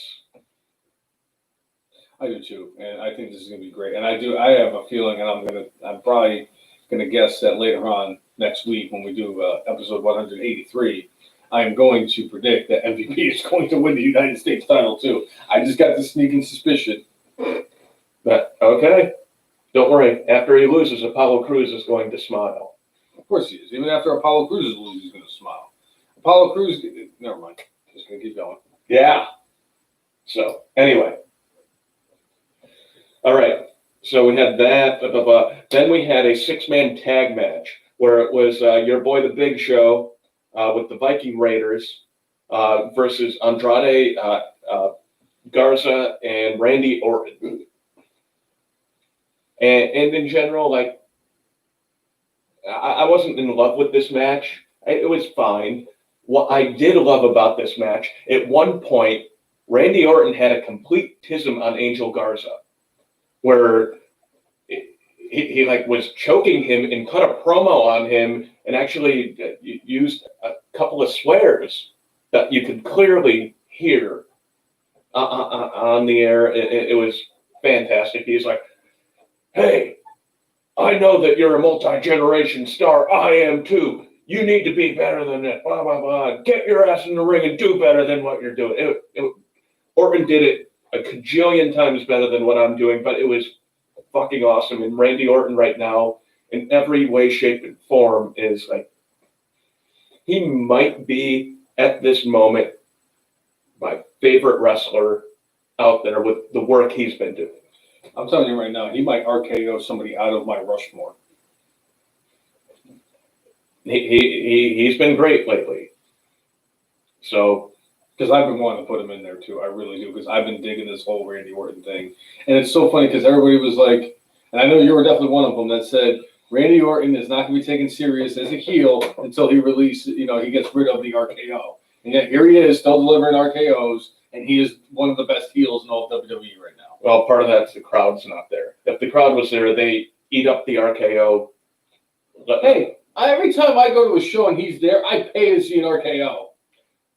But if he wants to be a true heel where people will hate him, the fact that he did the skull punt to Christian a few weeks ago. And to Edge. So he beat Edge at the pay-per-view. Backlash. That was it. Yeah. So, yeah, Michael's saying the same thing. Yeah, he thinks he's enjoying Orton right now. Because Orton's a GOAT. He is a GOAT. Speaking of Orton, one of the rumors going around is there's going to be a new version of Evolution that debuts at SummerSlam. Evolution 2. I don't know how exactly it's going to come together or who it's going to be. I'm going to guess Orton is going to be part of it, and Ric Flair is going to be the mouthpiece for that organization, almost similar to the Four Horsemen with J.J. Dillon. Didn't need J.J. Dillon to be the talker. All four of the guys in the Four Horsemen could talk. So, but having a new Evolution, I don't know who else would be with those two. I don't know if part of it is this thing that he had with Angel Garza. I don't know if that's part of it. Maybe I'm gonna say yes, but that would certainly seem like WWE has a high opinion of Angel Garza to put him in something like that. But I don't know, that seems like the direction it might be going in. Only time will tell. Right. So, all right. I wouldn't be surprised either, though, if I'm going to be honest. Yeah. It makes sense. And they are very high on Andrade, and they're high on Angel Garza. So it wouldn't be surprising if they did that. But then, I don't know what would they do with Zelina Vega. But they've been kind of teasing this whole Zelina Vega's group, like, kind of disbanding. Fracturing, yeah. So I wouldn't be surprised. Yeah, I could see Angel Garza being the guy that goes in there, joining forces with Ric Flair and Randy Orton. They could always find a fourth. Well, I mean, I think the fourth originally probably was going to be Austin Theory, but with all this speaking out stuff that has been alleged, I think WWE is kind of going through with a fine-tooth comb over their pasts to be like, all right, who can we put in here and who is not in jeopardy of being in trouble? So you're saying that Jackson Riker's out of the equation too? Possibly. Yeah. No, possibly. Yeah. Definitely. Yeah. The Big Show is well overdue for a heel turn, so it could be him. Right. But, and then a face turn. And then he turns on him a week later. And then speaking of Randy Orton and the GOAT and the other GOAT, we discussed it shortly before, but we did have Randy Orton with Ric Flair backstage discussing things, and then R-Truth, being R-Truth, comes in and says, "Look at you, you clean up nice. Dirtiest player in the game. You think you got me, though. I know that you're Tozawa." It was, so stupid, but so perfect for R-Truth. Yeah. So perfect for R-Truth. And then Tozawa ends up showing up and with all the ninjas, and Orton points him in the wrong direction, and all Tozawa says, "Thank you," and runs off with all the ninjas. Tozawa and the Foot Clan. It's such bad shit, man. Yeah. But entertaining is all freaking heck. Bad shit, man. So that was that. And then we had main event of the evening was Asuka versus Bayley. Champion versus champion. Title was not for title. And they had a heck of an entertaining match where we end up having Asuka go over with a little bit of an assist from Nikki Cross, who she was kind of thrown away from ringside, the immediate ringside, And then she decided to get herself behind the plexiglass and, did Nikki Cross things. Tism. Distracted Bayley enough and ended up getting into the Oscar lock. And why am I blanking on her ending move?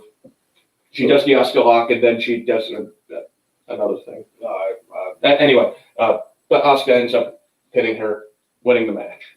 I love this. I love the fact that they finally, on the main roster, made Oscar look strong. And everybody knows that they wanted to have a Karen in a chokehold and try to get her to tap out too. Yeah. So. All right. So that was Monday Night Raw. Chris Brown chiming in. Paul Davis saying that originally Orton versus Edge was going to main event SummerSlam. Possible Orton versus McIntyre for the title. I would be very interesting. I would be all right with Randy Orton versus McIntyre for the title. I mean, he's the top heel going against the champion. Why not? I'd like to see Randy Orton become the greatest heavyweight champion of all time in WWE. I want Randy Orton to be the one that breaks Ric Flair's record, not that fucking dipshit John Cena. You do face and heel turn on Cena a lot lately. I respect John Cena. I do. I respect John Cena for a lot of things, but he shouldn't be the one that breaks Ric Flair's record. I am going to I'm going to go out there and say that this past week, I actually did watch the Bumblebee movie that did co-star John Cena. John Cena, I would say, has improved his acting chops greatly, but he is still not a great actor. But the movie overall, it was actually pretty good. I kind of stopped watching Transformer movies because by the fourth one, I was like, I'm not going to get this 2.5 hours of my life back. The fifth one I saw it, I'm like, well, this looks like a ton of hot shit. And I decided I wasn't going to watch it. And it took a lot for me to finally go like, all right, it's on Amazon Prime. I've got nothing else going on. Let's see this. It's pretty good. There was a lot of 80s throwback, which, being the age I am, and like, I freaking love the little bits of songs here and there. And like, there's this part where like the main actress in the movie is like, there's something she is not quite prepared to do. Like she kind of wants to do it, but won't do it. And on the radio through Bumblebee, they played The Touch, which was like the song from the Transformer movie from the mid 80s. I just sat there and I'm like, so good. It's funny too, because speaking of like movies that have wrestlers in them, where I gave it up on after many years of watching them, for me that is the Fast and Furious movies. Yeah, it's like, how many movies do you need to see where your car is driving fast and furious? They should have given up after they brought The Rock in and broke records. And now John Cena is going to be part of that. That's right. So in like 20 years, it'll be Roman Reigns. It will be. Yep. Or maybe 10 years. And then they're going to have the movie where it's The Rock, Roman Reigns, John Cena, and Dominic Toretto. Yeah, and Vin Diesel. And they're going to end up having a fatal four-way match for the WWE Championship, and R-Truth's going to pop in between a bunch of, circled by a bunch of cars. It's going to be greater than Lord Steven Regal going against Finlay. Backyard brawl. Yes. And it's going to be less disappointing than when John Cena did not come out in Thor Ragnarok. Because I would have freaking marked out like I've never marked out before if John Cena had come out and went up against Thor the way that I thought he was going to in Ragnarok. With the music and everything. That would have been great. But anyway. That's such good shit. Let's go to SmackDown. All right, we will go to SmackDown. So we started SmackDown last night with Jeff Harvey on Miz TV. Miz and Morrison, doing their best to be antagonists and basically teeing this up. So I've got it in my notes. And led to the Miz and Jeff Hardy. They mocked Jeff Hardy basically. For all the times that he's fallen off the wagon and like they were showing quote unquote highlight clips, and then interspersing within that pictures of him from his mug shots. It's brutal. I mean, the way that Miz and Morrison go about it, I mean, this is already a hot garbage storyline, the hot garbage storyline of the summer. But they did their best to make this entertaining. It looks like this is going to end up ending in a positive direction where Jeff Harvey has overcome his demons and he's going to beat the crap out of the bully who keeps on bringing up the past demons. But here, when, you know, Miz and Morrison finally pushed Hardy a little bit too far, and he was like, oh, okay, yeah, you know, I'm so sorry for what I've done. And then he goes and pushes, actually, I think he just straight out cold cock Miz, and then it took John Morrison about 20 seconds to get his damn robe off. And it made the Hardy trying to beat the two of them up look a little less good, but in general, this was a pretty decent segment that led to a match between Miz and Jeff Harvey. Yep. And no surprise, Jeff Harvey went over on the Miz and set up for what is going to be Sheamus versus Jeff Hardy at Extreme Rules in a bar fight. I hope they go into an actual bar because, like, storyline wise, that would make the most sense. Yeah. They should go to the Friendly Tap in Woonsocket, Rhode Island. I disagree. They should bring back Greenies and let them fight there. The Friendly Tap, in case anybody is unaware, Tim White.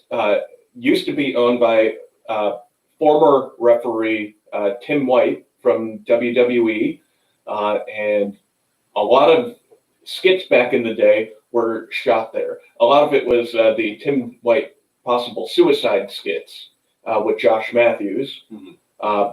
But also, if you watched a lot of the APA skits where they were shooting pool and had brawls, I remember they had one with DX, but they had a barroom brawl at the Friendly Tap.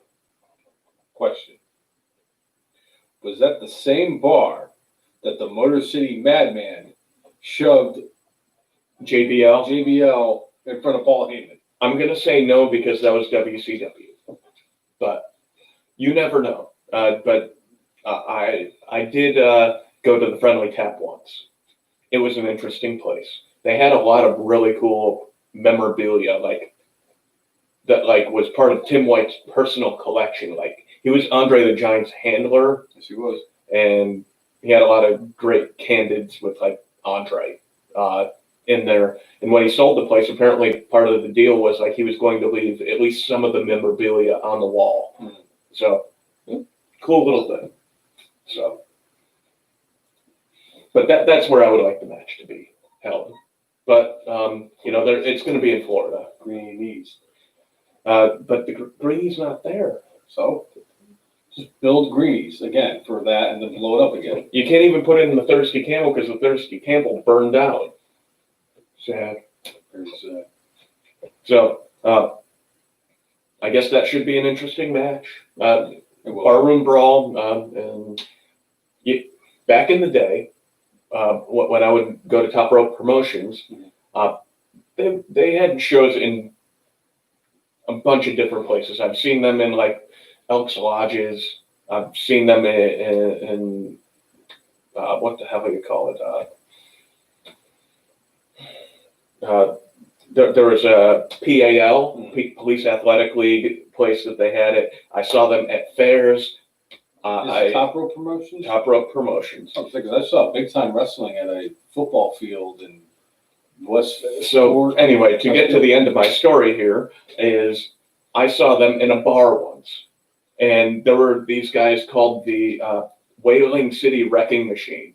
They were a tag team, but for this specific show, they wrestled against each other. And it was basically a barroom brawl. But there was one part where they're beating the hell out of each other, and they just looked at each other. They look at the bartender. Bartender pours them both a drink. They sit there and both pound their drinks, and then they started beating the hell out of each other again. That's such good shit, pal. Oh, I enjoyed the heck out of that match. It was a lot of fun, and it's actually a promotion that actually has high quality matches for being a small independent New England promotion. What's up, Andy? Thanks for tuning in, bud. Thanks for tuning in, Andy. He said CM Punk is Impact bound. Interesting. Hey, I could if he shows up at Slammiversary. That would be the greatest fuck you to Vince McMahon. So yeah, I kind of want it now. All right. Well, we'll see. We'll find out in a week. I'm willing to spend the $12.99 on Slammiversary next Saturday. We'll find out. Yeah. Yeah, we heard about that, Andy. If you want to go and look at a different feed of this, we're on YouTube/TheFNMarks. So if you go there, our audio is better. I'm going to try to figure out the audio problem at some point soon. Yes.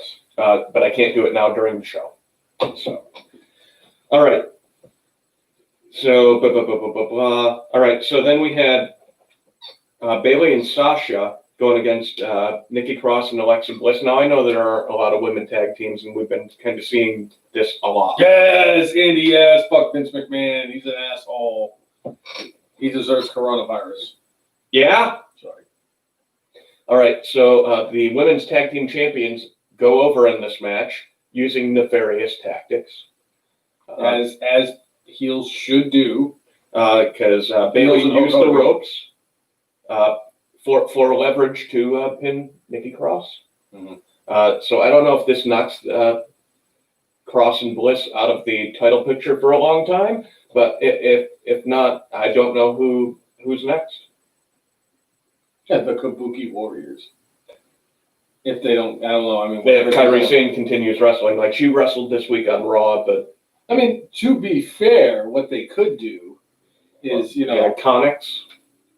Or they can have Io Shirai replace Kairi Sane, and they could be the new Kabuki Warriors, or an Asuka. Have the NXT Women's Champion and the Raw Women's Champion going against the Tag Team Champions. Why the fuck not? I mean, they had Charlotte Flair in every fucking show. Yeah. Fighting for the Raw title after having the NXT title and the SmackDown title, and it's like Charlotte here, Charlotte there, Charlotte everywhere. Yeah. There's maps out there that don't have Charlotte as much on there.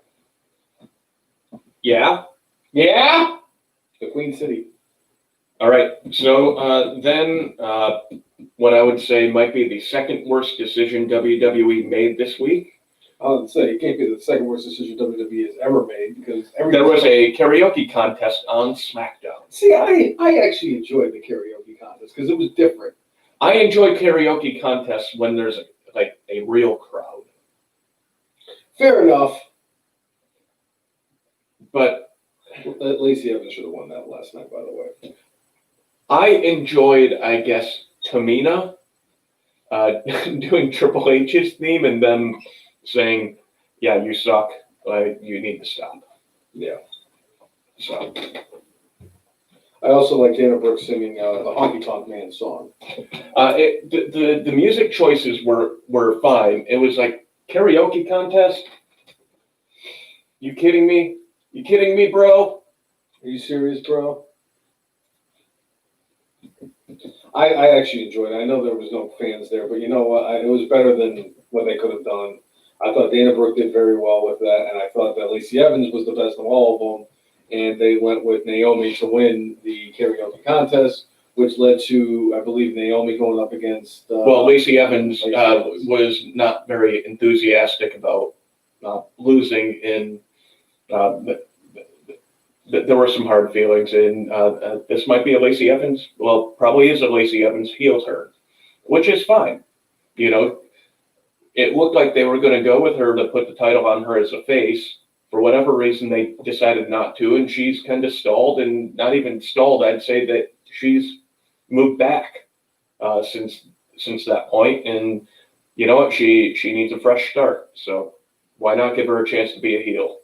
Because she would have been so much better off as a face. I mean, she was great. She could still be. She did fine as a heel before. She could do fine as a heel again. But if they really wanted to do it right, they would have had her as a face, and her tremendous backstory that she has, would have been a great. She would have been a great role model for women to get behind and support as a wrestler in the. Oh, I agree. They should have pulled the trigger and had her win the title a few months back. But instead, they wanted Bayley Manning to continue her title reign, and she's better than anybody in the Brady family. So just acknowledge the fact that Bayley is better than anybody in the Brady family, and I'll no admit it. No. Yes. No.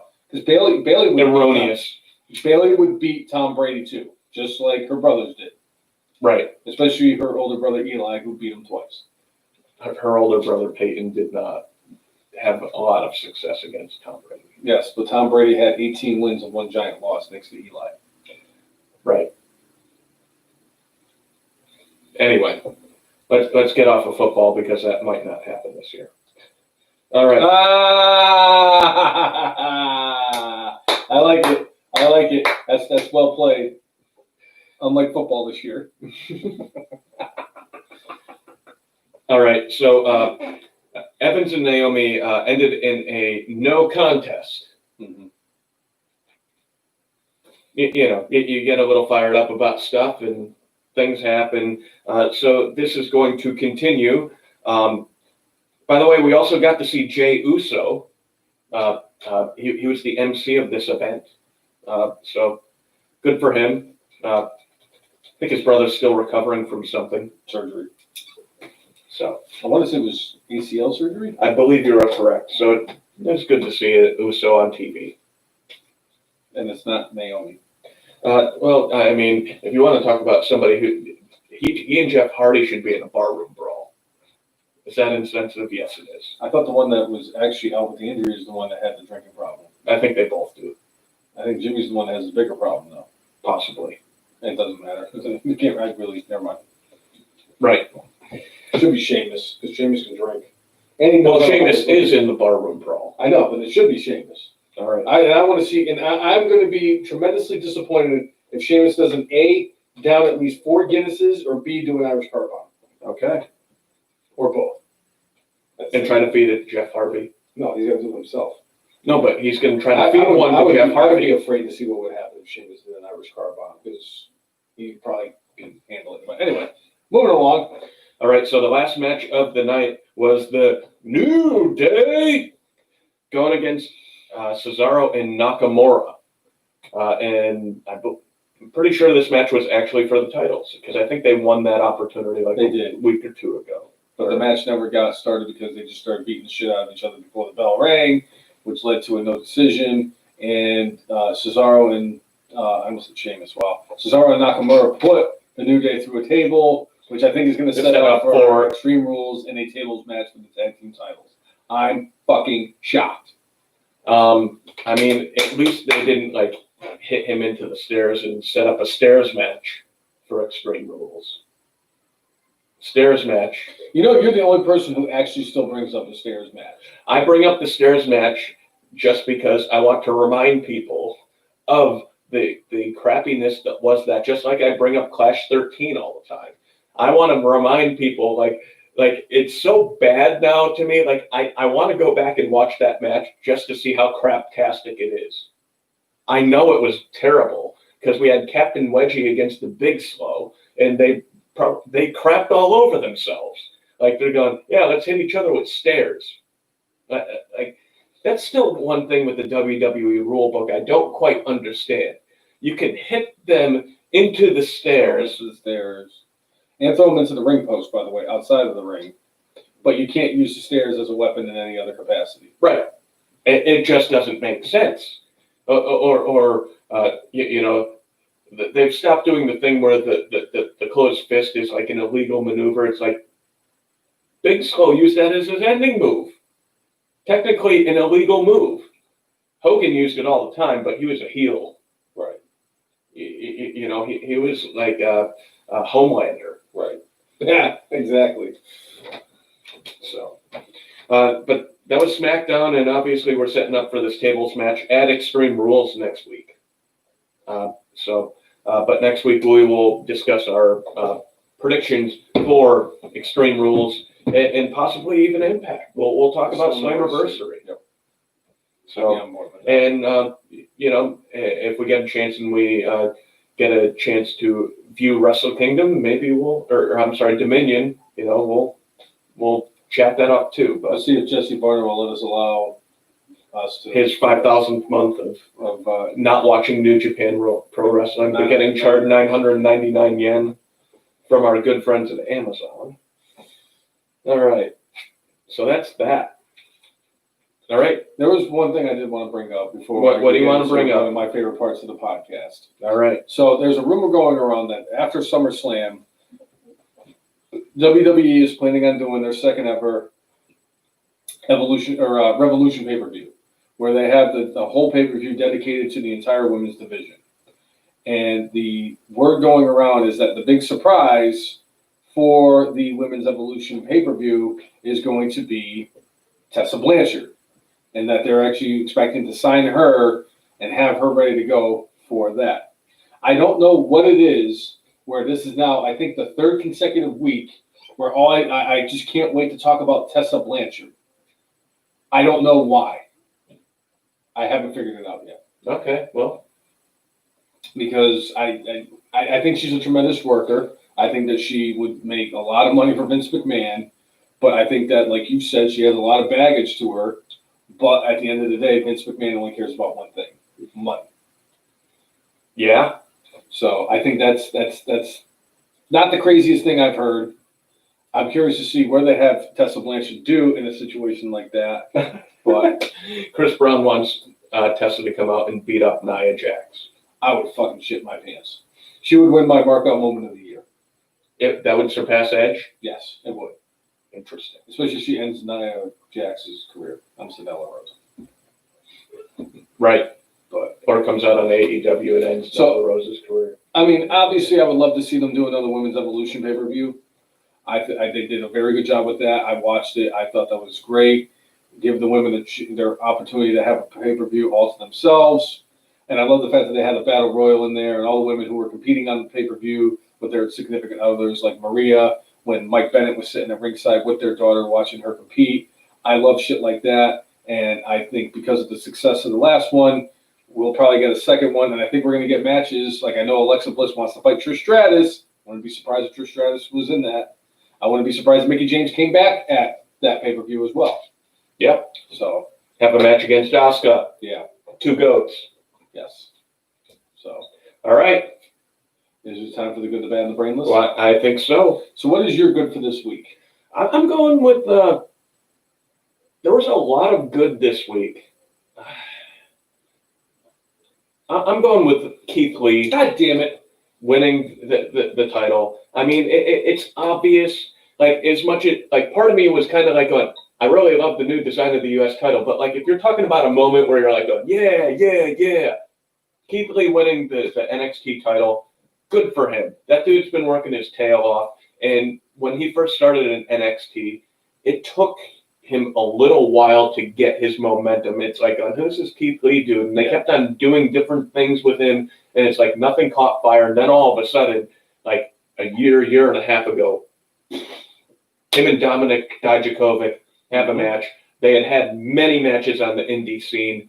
But that was the thing that really lit him on fire. And he's been on fire ever since. They did their best to have a bunch of people in there to cheer him on after he won.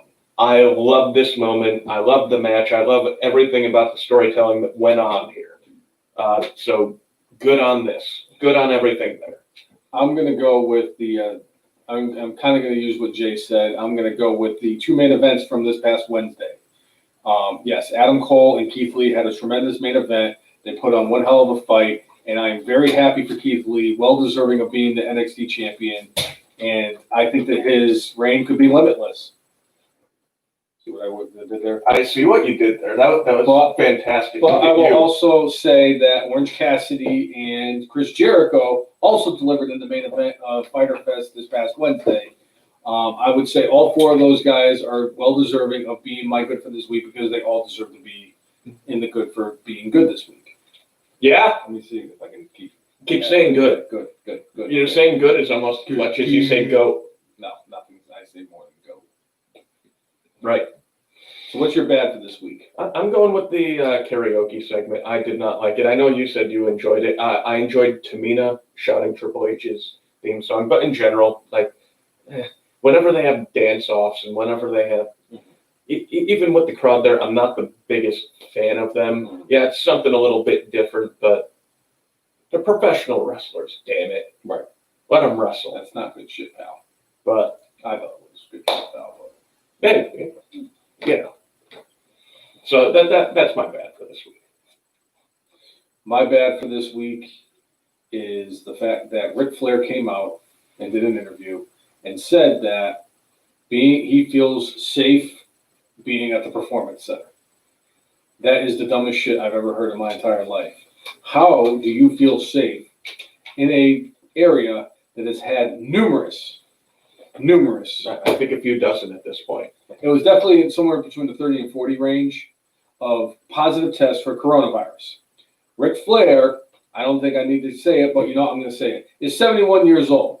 Survived 2 plane crashes and a surgery where there was a 10% success rate who has health issues, who should not be in the Performance Center, says that he feels safe in the Performance Center. So clearly, Vince McMahon is paying him some kind of amount of money for him to say, I feel safe in the Performance Center. Vince McMahon. So, Ric Flair gets my bad for this week because that's just stupid. Yeah. It would be my brainless, but something else happened yesterday that earns my brainless. Yeah, and so it happened yesterday for you. My brainless is the announcement of the Eye for an Eye match. This is going to be one of the biggest shit bombs in history. The ending of this match, it's going to be like the Chamber of Horrors match where Abdullah the Butcher got electrocuted. But that's another one of those damn matches from the old WCW days that I will go and watch specifically because of how shitty it is. Mm-hmm. So, and it is shitty. Pretty shitty. It is. So, Eye for an Eye match, there's no way they can pull this off. This is more Mission Impossible than them trying to make this year's WrestleMania entertaining. And they actually did make this year's WrestleMania entertaining. It's more Mission Impossible than that. Yeah. My brainless kind of goes hand in hand with this. Well, not really kind of. It goes hand in hand with this. When they announced they were going to do an Eye for an Eye match, and I said, how the fuck are they going to do this? And then later on this week, they were like, the only way you can win is if one of the guys pulls out his opponent's eye. And I said, this is just fucking stupid. And then yesterday, they came out and made an announcement and said, they're like, well, they're going to use CGI to pull the eye out of... No fucking shit. No fucking shit that they were going to use CGI. No, I really thought that Rey Mysterio or Seth Rollins was going to pull out the eye of the other one. Well, I mean, think about all that's been done to Rey Mysterio this year. He was thrown off the top of Titan Towers, presumably dead, from King Corbin. Yep. And then he got his eye poked out by Seth Rollins. Yep. I mean, what else can be done to this man? Are they going to take his other eye? He's like Patch from Days of Our Lives. One eye left. If you take the other one, he's screwed. I can't wait for the long-term booking of this because I know, and everybody else knows that I'm guessing 3 weeks from now, everything's going to be all well and dandy, even though an eye got ripped out of a dude's head. I mean, AJ Styles recovered quite nicely from dying. I know. Just like Rey Mysterio recovered quite nicely from dying. And Aleister Black. Both of them recovered nicely from dying from getting thrown off the top of Titan Towers. And Vince McMahon from getting blown up in his limousine. Yeah. So the fact that they had to come out and say, we're going to use CGI, and just that right there cemented that to not only be my brainless for this week, but I'm pretty sure that it is now a nominee for my brainless of the year. We need to see what the end result is here, but I can't see it being good. I see what you did there. Yeah? I see what you did there. Brilliant. Anyway, I hope those guys are in the barroom brawl. Me too. Brilliant. I mean, they are for Guinness, and that's Sheamus' favorite beer. So Brilliant. Anyway, so if you like what you've seen this week, whether you are a first-time viewer or somebody who is a continuous viewer, make sure you like us on Facebook, follow us on Twitter, follow us on Periscope, follow us on Instagram, and subscribe to us on YouTube at the letter T, the letter H, the letter E, the letter F, the letter N, M-A-R-K-S, the F and Marks. If you like, follow, and subscribe to us, we will do the same back. That's always been our mantra. Also, make sure you tune into the Wrestling Marks page, which is facebook.com/WrestleMarks. That's where we are exclusively showing our podcast on, and make sure you set up the notifications so that when we do go live, you know that you will be notified like we do every day, or every time we do the podcast, I have to set the notifications too. Yeah. So I think that's it. Yeah, I think you're right. Wait, there is one more thing. Wait, what are you saying? What I'm saying is that today, on the day, at 1,801 days, Epic Park's Hall of Famer Curtis Axel is still alive in the 2015 Royal Rumble.